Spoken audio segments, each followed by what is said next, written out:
کیا آپ جانتے ہیں اسلام کے اتہاس کا سب سے سنہرا پتھر ایک دن چرا لیا گیا اور 23 سال تک بدلے کی قیمت کے لیے قید رہا؟ یہ کہانی ہے حضر اسود کی۔ 930 عیسوی حج کا سمے مکہ شہیدوں کی دعاؤں سے گونج رہا تھا، لیکن ایک سموہ کارماٹینز امن کا جھنڈا لے کر آیا اور پھر حملہ کر دیا۔ کعبہ کی چھایا میں تلواروں کی چمک، مٹی میں بکھری احرام کی سفیدی، ہزاروں حاجیوں کا خون اور دردناک چیخیں۔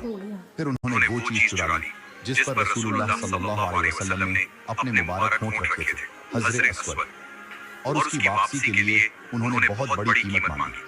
23 سال تک کعبہ کا وہ کونا خالی رہا۔